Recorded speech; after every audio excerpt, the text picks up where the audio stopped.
Did you know Dump City is credited with inventing cheese? Hey everyone, Brento here. Welcome back to Dump City.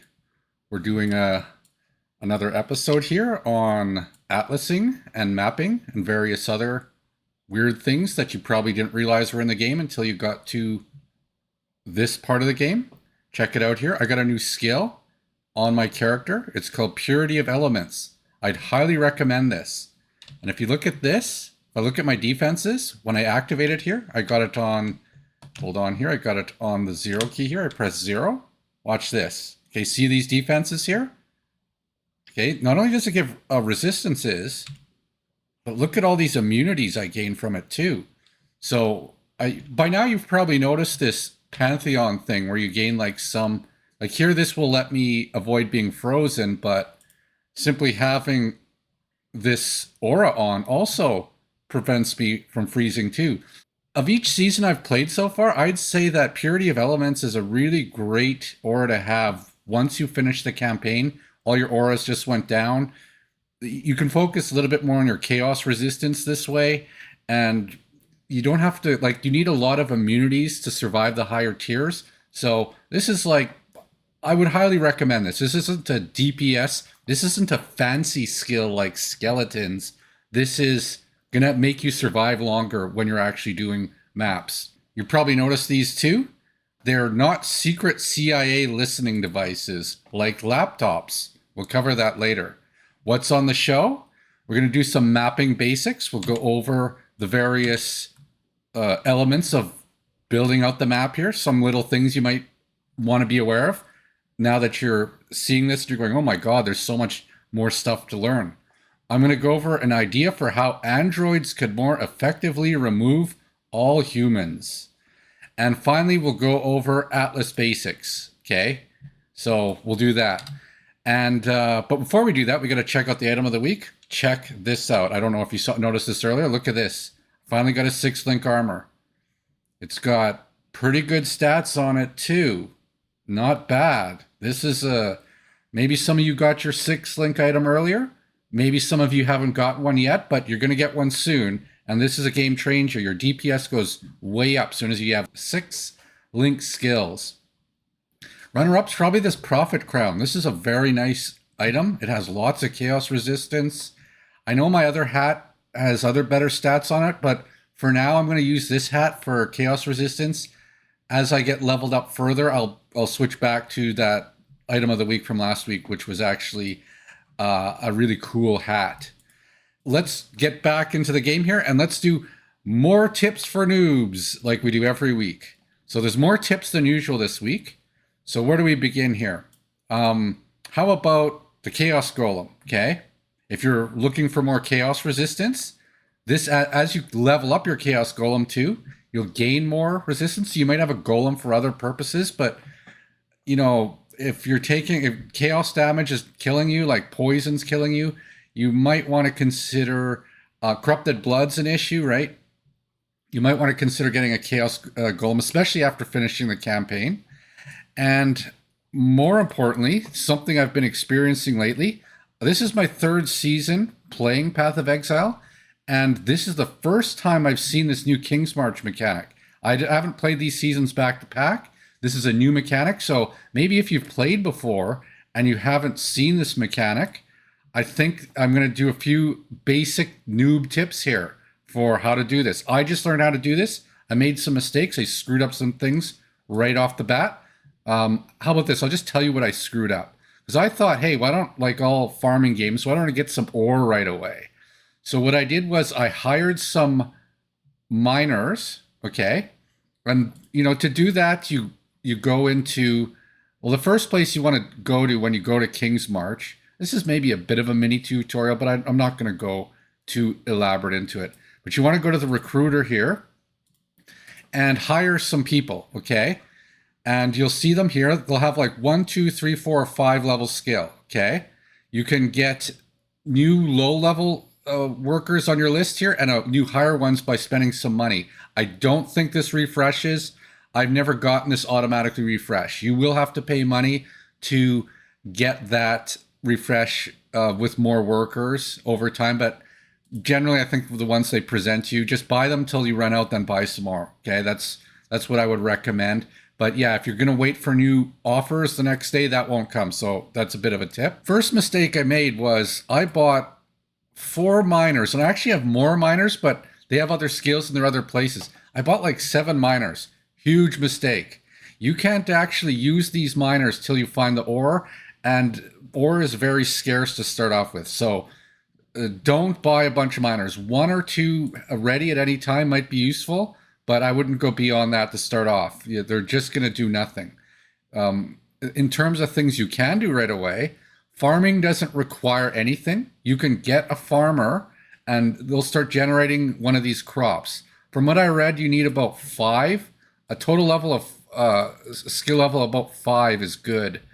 Like here I got a level 2, a level 1 and a level 5 here, right? So combined that's level 6. So this is a nice, there's 6 skill on this farm. And right now I'm just grabbing a bit of everything because that combines with contracts. So you can do that right away, and that will immediately start deducting salary. Another thing too is apparently when they have no work to do, like the miners, they don't cost you salary. But I kind of wasted money buying them, and they've been idle pretty much the whole game. So you don't have to worry about salaries wasting when they're doing nothing, but farmers are always working, so keep that in mind. Let's say you have a bunch of uniques you want to get rid of. There's this mechanic called disenchanting, okay? So the way you do disenchanting, in my first offer, I had to refresh to get high quality ones. I would recommend getting a high enough disenchanter so that you can pay them to disenchant some of your old uniques. Again, go to PoE Exchange or go to the trade website to always double check your uniques, and this will give you this dust, which you can combine later. It's useful later, at least, and it's making space for you as well. You will always want to make sure that Johan has enough money. So if you have a lot of extra cash here, like I have 26,000 gold here, I had 100,000 gold. I've wasted quite a bit on this, but you have to deposit money in here to get the workers to work for you. Okay. Again, this is a very noob friendly mechanic. This is something that will passively earn you materials and possibly items while you do other things. Okay. So you farm, you gather mining materials, you disenchant, you smelt, and then ultimately, of all the stuff you get put together, you put together these shipping contracts. So then you select like a port. So I will select this one here, right?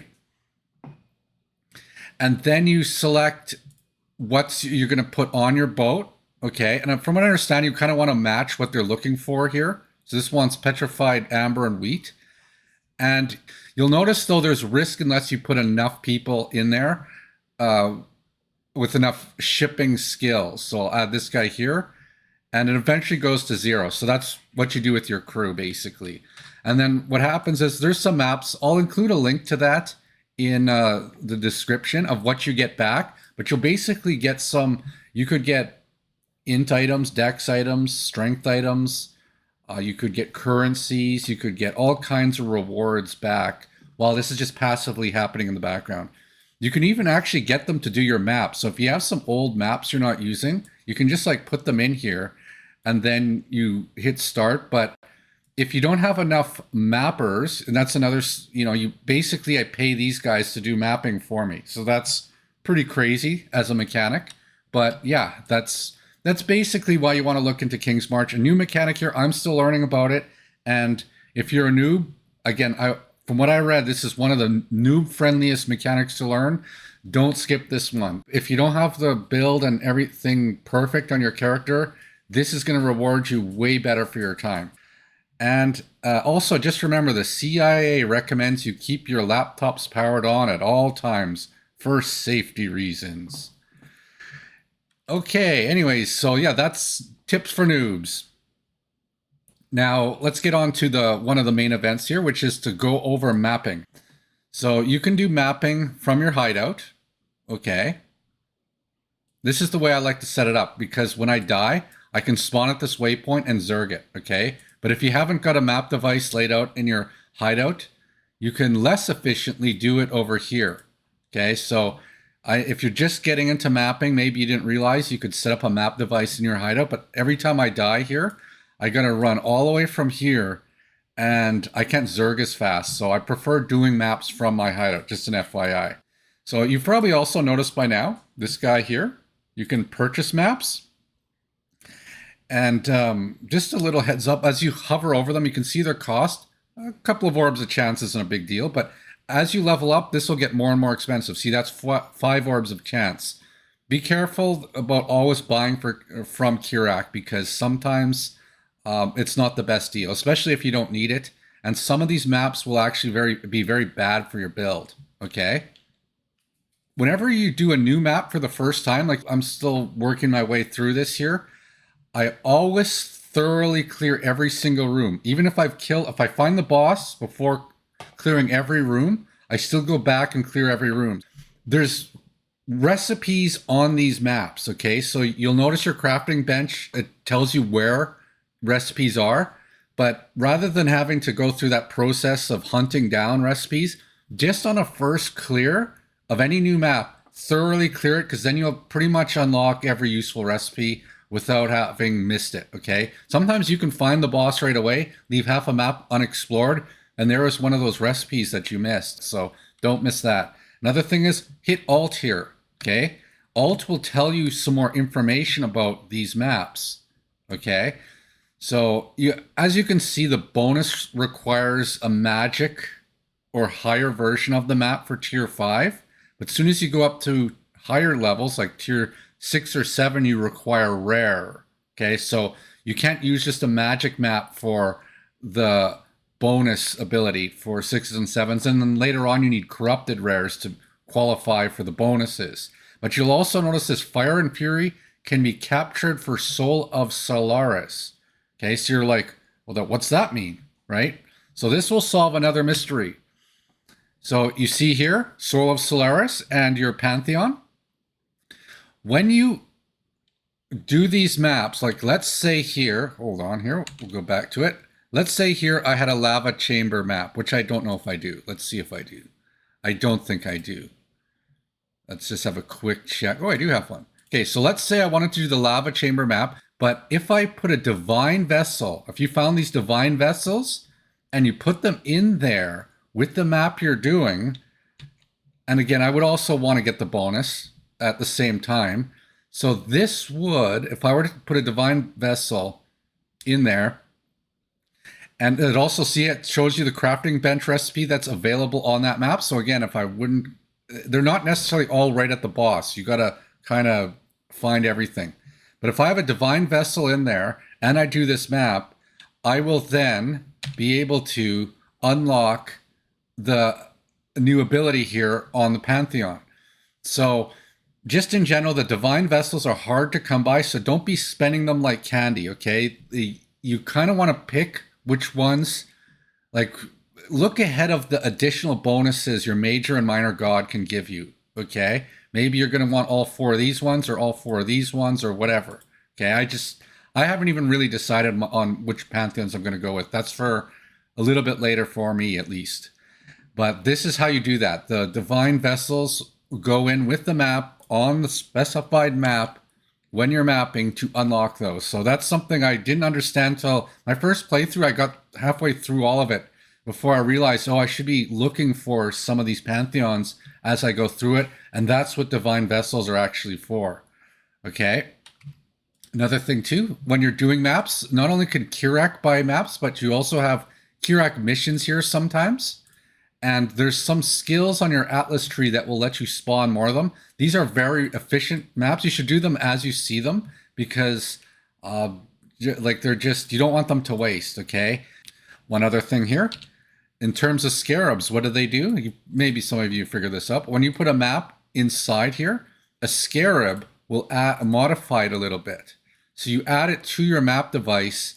And, you know, for me, I was unable to do the expedition during my campaign. I was also unable to do Alva, and I just could use more Nico. So I'll probably do these a little bit today, and that will be involved in a map I do before fighting a boss near the end of the episode. But maybe you can get some of your outstanding quests done with these scarabs. And but in general, though, I would say don't go crazy with spending your scarabs right now.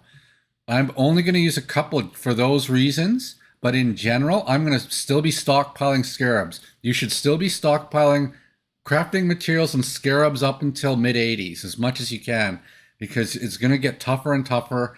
And if you want to reach level 95 solo self-found, don't be spending your scarabs until you have a really good character to take advantage of those scarabs.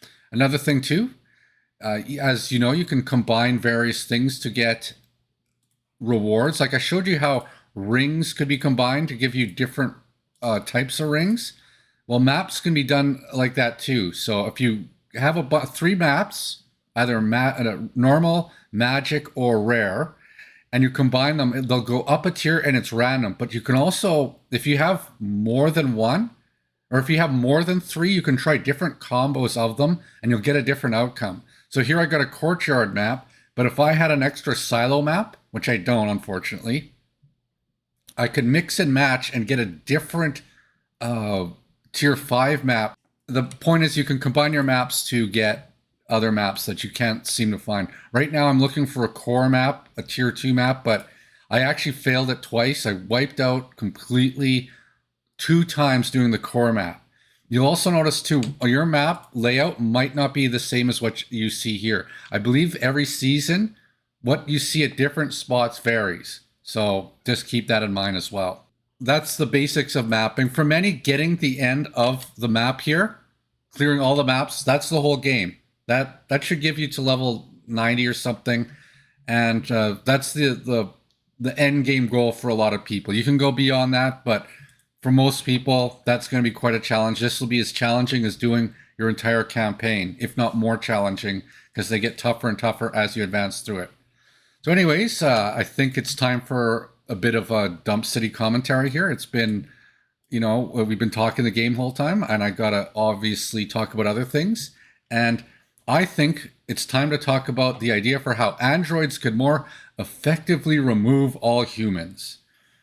So if you've played Civ 6 or other Civs, there's these things called giant death robots, and they have like jet engines on them.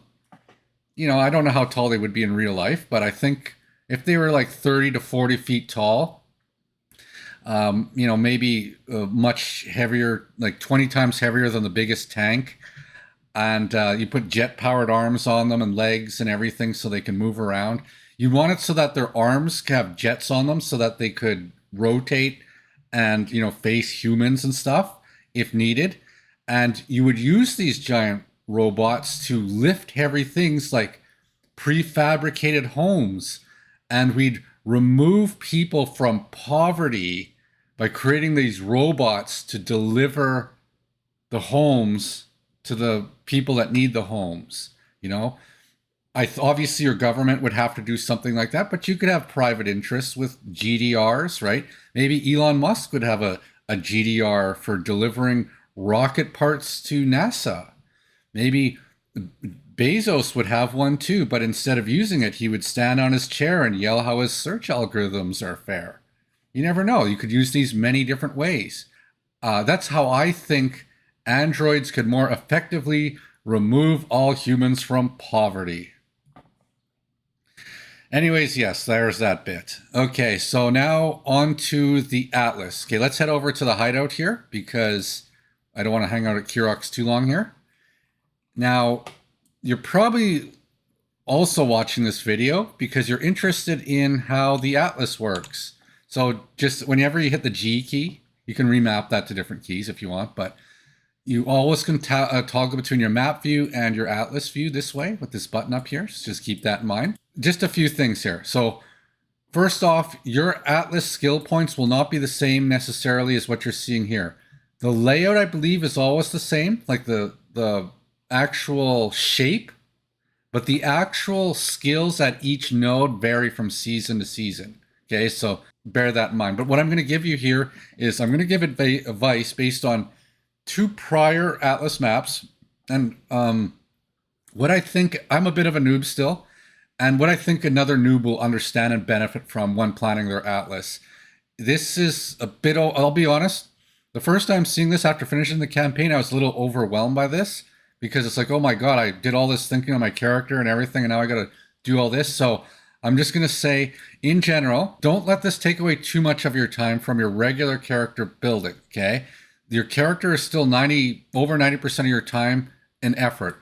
So don't min-max and do this perfectly in your first season. Just get something basically functional, because you want it to be devoting way more of your time building a good character. You're basically tailoring your loot and your monsters and here, okay? You're not, this won't help your character at all, okay? So that's a big thing. Not dying is still the #1 priority, even in softcore. Generally, don't worry about specializing too early is my first bit of advice here. You want to focus on getting monsters to give you more and better rewards whenever you see a node. So anything that does that, let's just check this out here. Okay, that's an extra reward. Dropping more maps, that sounds handy, right? So it's a good skill, okay? Generally, if you can understand what it's doing, consider that a good attribute to it. I'm not going to go over every single item here. I'm actually not even going to go over, I'm only going to go over a few key ones that I think are interesting. That's about it. In general, though, if you want to maximize your looting while killing the monsters, this does tie a little bit into the way your character is built. Having good AoE damage will let you also look for more monster thickness, like more monsters on maps. So if you have an AoE, very strong AoE, you will then want to combo with more monsters, okay? And that gives you more loot, okay?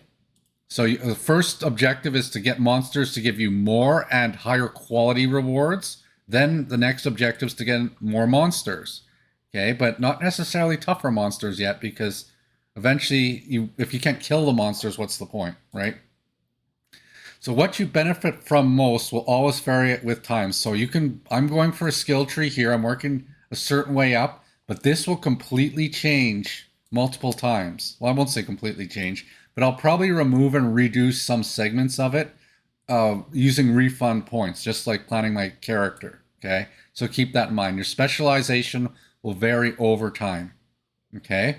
In general, skills at the top are more useful than skills at the bottom, or they're better, but just beware that they're a little bit more specialized. So once you get up here, you still might completely ignore some of them, but some of the others can be really good, okay? So in general, they're better on the top half of the map, but they could also be completely useless to your build if you don't know what they do.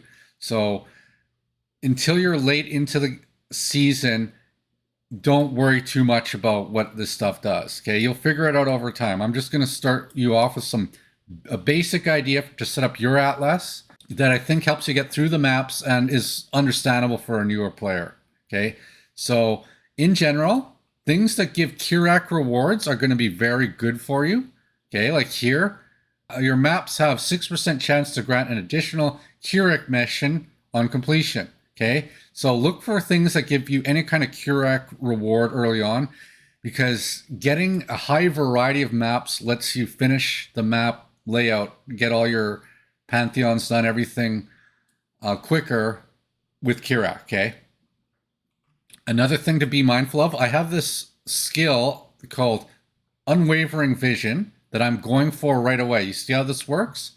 So for a bit here, again, I can take this off. When I need scarabs again later, I can always unspecify this. But early on, I'm making a beeline right to the end of the tree just to get 20 extra skills to put out here. And I'm going to do that hopefully by the end of the episode, and I'll show you how I spent it. Any player could do this. I think a noob can understand this. You can always just search for, where is it on my map? Maybe it's somewhere else, right?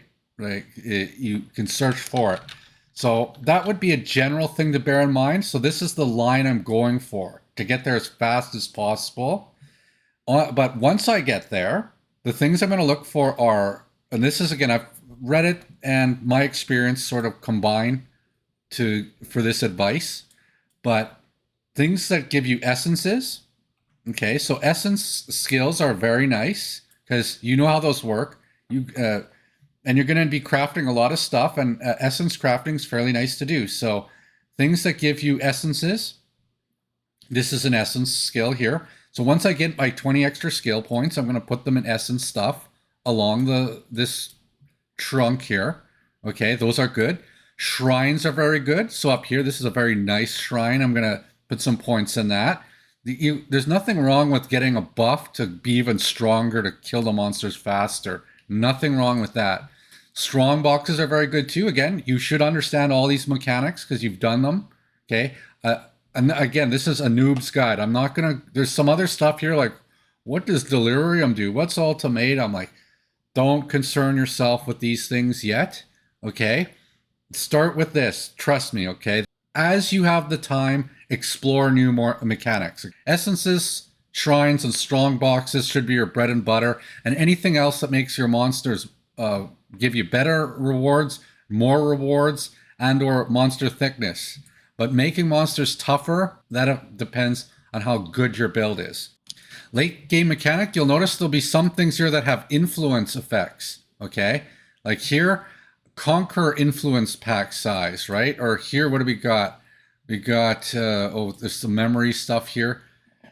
Influence stuff, all these things you'll start noticing. I'll just quickly describe this. What's a conqueror map? Okay. As you get further into it, some of your maps are going to start having influence on them. And then you might start specializing them. If you have a bunch of these maps queued up, or you notice Kurek is offering certain specializations, then at that point you'll want to consider doing some specialization later. This will actually early on have no effect on you. Okay, literally you're wasting skill points if you put points in that early on, because nothing will be a conquer influenced, right? A few more things here. In terms of, let's say you go to Kirak and all your maps suck. There's these scouting reports. There's a whole bunch of different flavors of them. So this lets you basically RNG the list. Save these up for when you have a lot of Kirak maps, you know, maybe at least 4 or 5, and they're all trash. You might even want to use a couple of these back to back just to get a better list of scouting reports. But as far as I know, these do nothing when you have no Kirak missions to do queued up. So you want to get a few queued up. So, and save these for that purpose. Yeah, that's basically my general advice for how I would do an Atlas. So I'm going to go gain a few more Atlas points here, fight a boss, and then I'm going to show you my build, and you'll get an idea of what I mean shortly. So I'll see you shortly. Okay, we're in the Moon Temple here. I'm about to unlock the last Atlas skill that I can get, so then I'll have my final one in order to go into Unwavering Vision here. But before we do, just one clarification. In the few minutes I was playing here, offline here, I actually found another ore vein. So just when I was talking about Kingsmarch and mining, you got to find them and mark them, and then later you send the miners in. So now I really should have 1 or 2 miners available, but that was actually a tier 5 map. So my suspicion is this gets more and more common later, but that doesn't mean you shouldn't be doing disenchanting and farming right away, because that I think would be beneficial. But without further ado, it's time to play some roll for Mage Blood or roll for Headhunter. Let's see what we get here. I'm going to do these fast, then scan them real quick. One of these times, I want to do a reaction video on getting a Mage Blood. Oh well, not this time. Okay, so let's go in here. We'll fight this boss here. Let's see how Elon's new build is. Oh, there's the recipe. I already cleared out this map extensively. Let's see how we're doing here. For some of these bosses can be white vests. Some are not too bad. Let's see. Some are actually quite easy. I just killed a couple of tier 5 bosses, so I don't think this one will be as hard. But you never know. Oh, this guy's... Oh, it wasn't too bad. Not quite as epic a fight as doing Kitava, obviously, but nonetheless, a fight and another map done. So let's go and add that Unwavering Vision. There we go. I will apply some points here. And I think we will do... Let me just have a little guide here. I made up a plan here that I'm just going to follow here. So now I suddenly have 20 points. Okay. Maybe you want to do this strategy. I don't know. Maybe all noobs want to do this strategy. But I was looking ahead. I think this is a nice one here. I'm going to take some points there. I'm going to apply. See, now I got some more nice items dropping from shrines. And I can also go here.